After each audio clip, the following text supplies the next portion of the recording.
My fiancé canceled our wedding via text. I replied, my condolences. Then, I forwarded her text to her parents, who paid for everything. An hour later, her dad was urgently calling me. I, 32, male, am, or rather was, engaged to Jessica, 30. Our wedding was scheduled for 2 weeks from today on October 18th.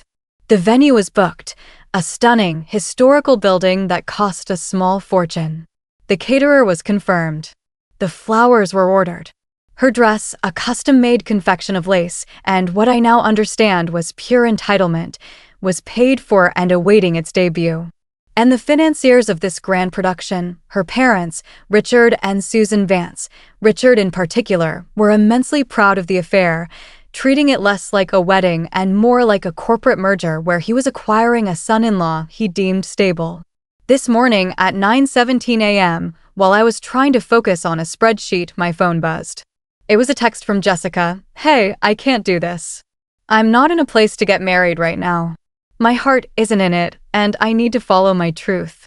I'm really sorry. I read the text once, then twice. A wave of nausea rolled through me, and the numbers on my screen blurred into meaningless squiggles. For a full minute, I just sat there, my hand trembling slightly as I held the phone. It felt like the floor had dropped out from under me. For years, a 1-year engagement, countless hours of mind-numbing planning, all detonated by a 33-word text. Then, the initial shock receded, and something else took its place. It wasn't pain, not yet. It was a strange, cold clarity. It was the feeling you get when you finally solve a complex puzzle and see the whole ugly picture, all the little weirdnesses of the past few months.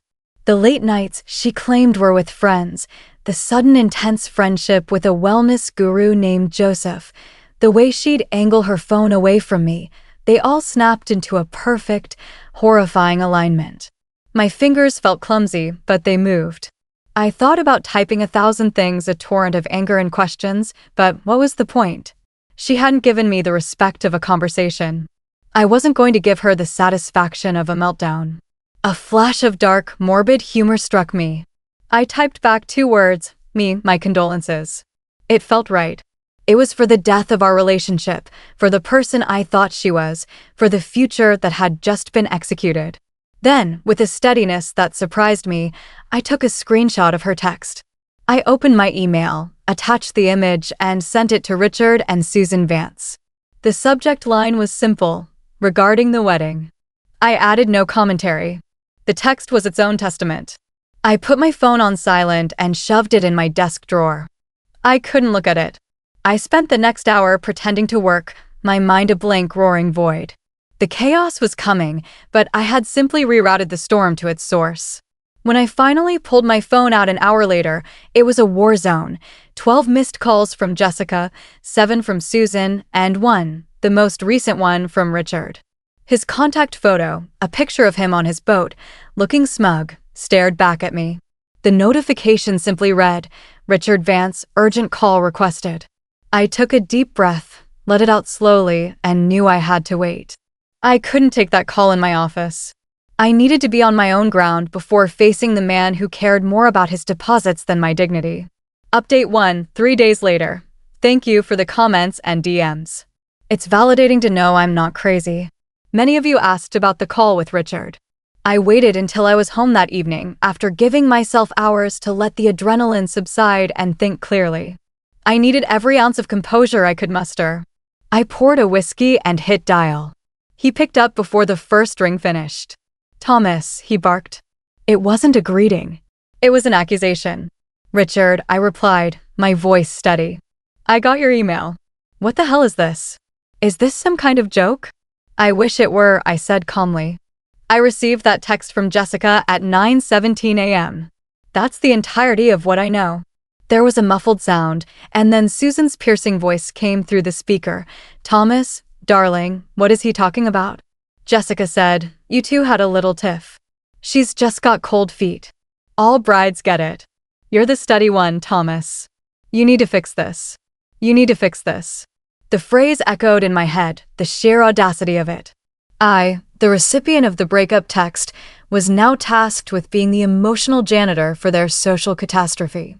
Susan, I said, a distinct chill entering my tone. A tiff is an argument over where to get dinner. This was a termination. Your daughter ended our engagement. There is nothing for me to fix. Richard cut back in, his voice a low growl of controlled fury. We have over $150,000 sunk into this event, Thomas. $150,000. The venue is non-refundable. The caterer has a cancellation clause that will gut us. This is not a cold feet situation we can just brush off. The conversation orbited entirely around the money, the contracts, the social embarrassment. No, are you okay? Not a shred of sympathy. I was just a faulty component in their elaborate machine. That sounds like a conversation you need to have with your daughter, I stated. She's the one who breached the agreement with me and, by extension, with you. Before they could unload another volley of blame, my other line beeped. It was Jessica. A wave of anger, hot and sharp, finally pierced my calm. I said, I have to go, and hung up on the Fiancée.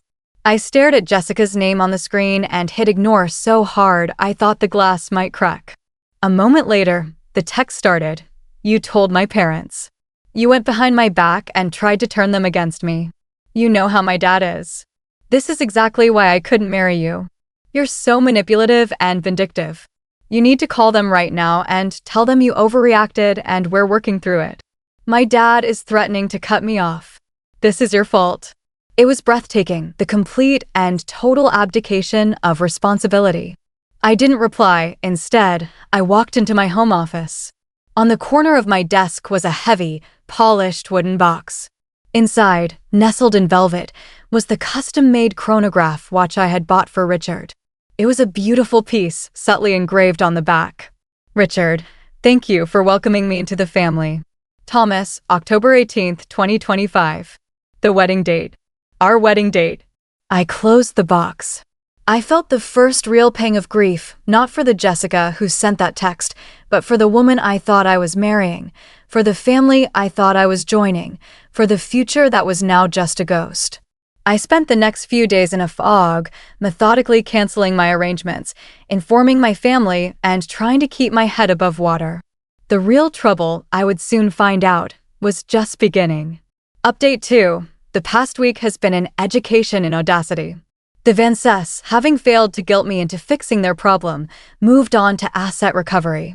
I received an email from Susan stating that, since the wedding was off, I was morally and legally obligated to return Jessica's engagement ring.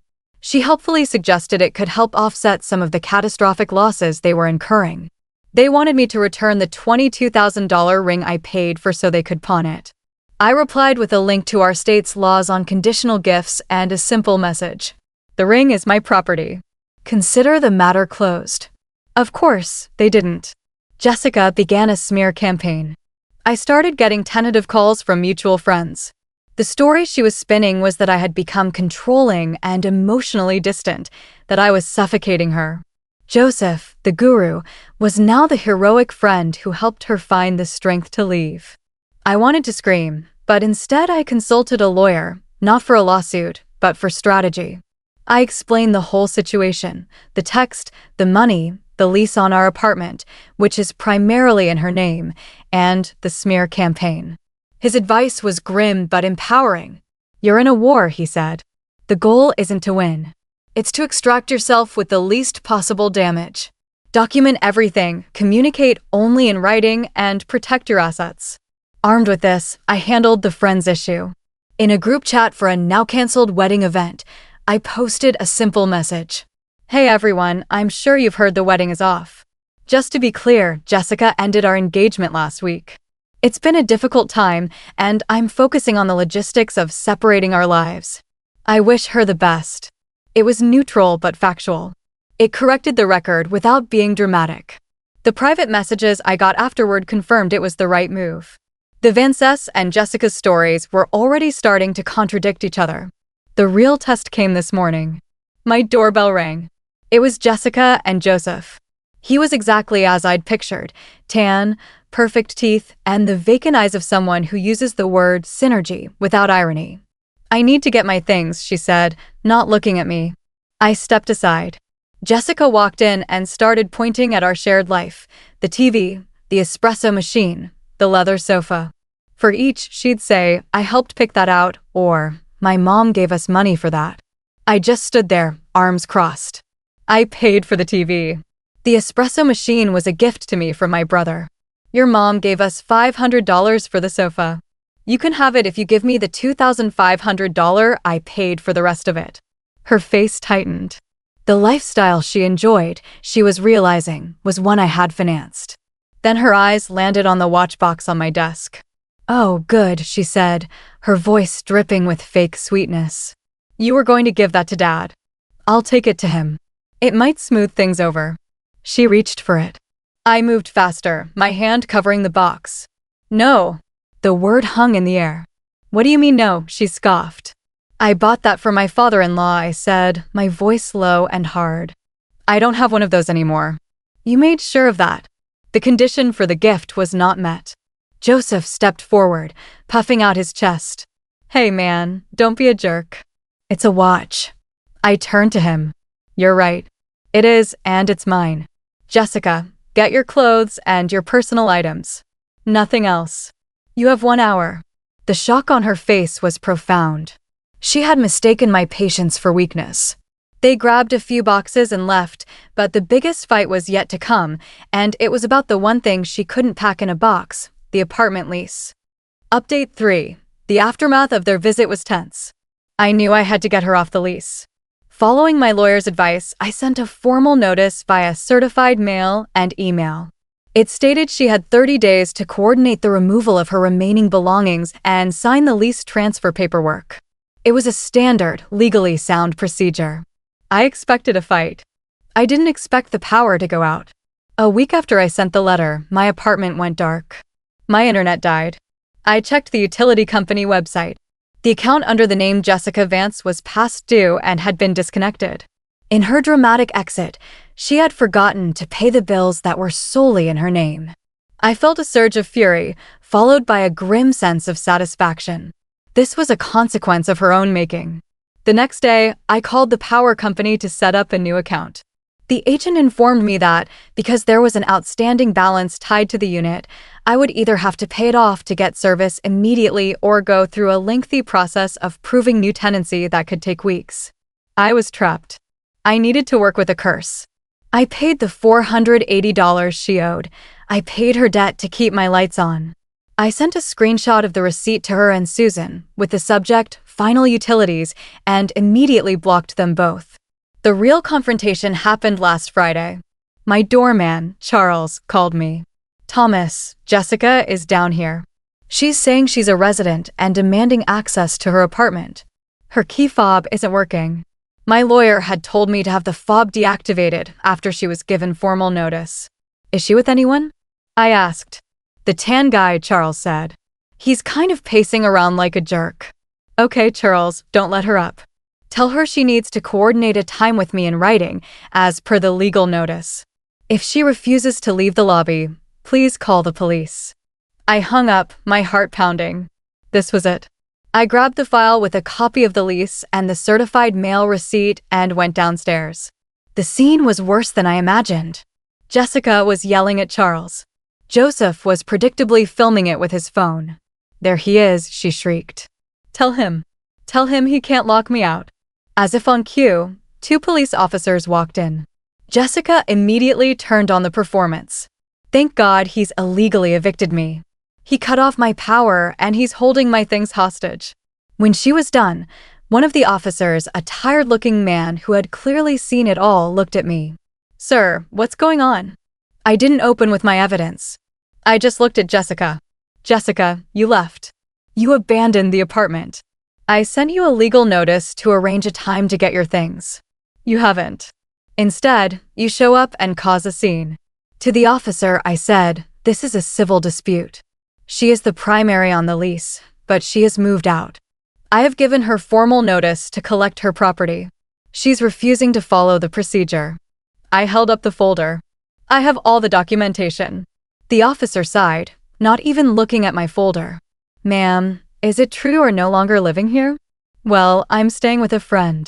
He forced me out," she sputtered. "Okay," the officer said, his patience gone. "This is a civil matter. We don't get involved in lease disputes, but what you're doing right now is causing a disturbance. You need to leave the property. You can take him to court if you want, but you can't stand here and scream at people. Leave now or you can be cited for disorderly conduct." The defeat on her face was absolute. It wasn't a clean victory for me, just a messy, public airing of our drama, but it was enough. Joseph had stopped filming. They turned and left.